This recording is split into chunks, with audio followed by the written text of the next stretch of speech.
I don't know. And I go back and forth between wanting to compete or not, because like it's a bit of a selfish thing too. It's like I want to compete just for glory, just to show people that I'm good, that I'm good, right? So like I don't know if that's the best motivation, like because deep down I don't really want to do it. But like what I do want to do is help people learn jujitsu and make it not confusing for them. Because again, I think Mhm. so many people unintentionally gatekeep jujitsu by making it so freaking confusing. And like the way my mind works, it's like I need things simplified, because I remember like when I was like learning jiu-jitsu back in the day, the instructor would show me, they would teach whatever it is, and I would go back and I wouldn't remember anything, and it'd be so hard for me to like actually get it down. And no one told me these like simple objectives. And now that I understand these simple objectives, it's made my own jiu-jitsu so much better. Like I can just like do like next to nothing and defend myself just fine. So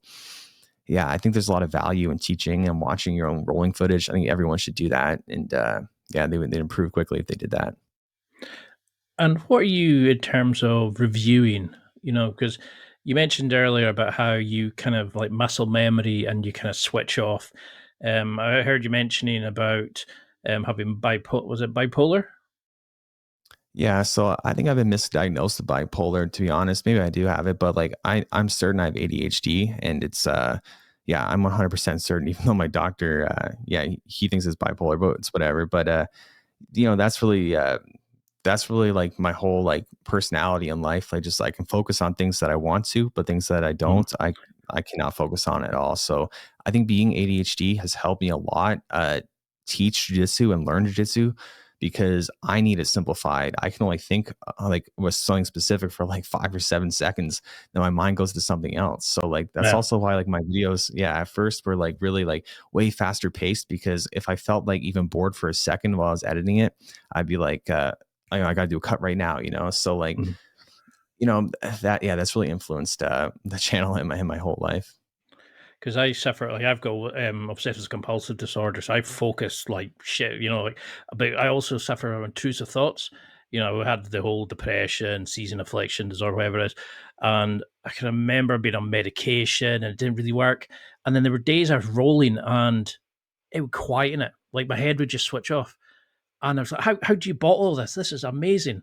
And then suddenly, kind of all the noise would come back, and when I would have a bad session, I would hyper focus on I did that bad. I got tapped in that. I was shit in the pod game where there's like you're down on the floor and for 2 minutes you've got to defend about people who just come in one after like I think it's like a mini game of Shark Tank kind of thing, and it's I found that mental health issues kind of go in jujitsu, and that's such an amazing like I highly recommend anybody with mental health issues to do jujitsu, and that's why I was so chuffed when I heard that because that you were saying how you used it.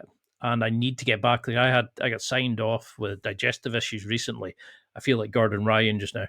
And I started thinking I need to get back to it because I notice my mental health goes down without jujitsu. Do you find that while you're doing all these additional stuff, that if you're staying still, you find more mental struggles, mental challenges come in, maybe? If Yeah, it's not too 100%. personal a question.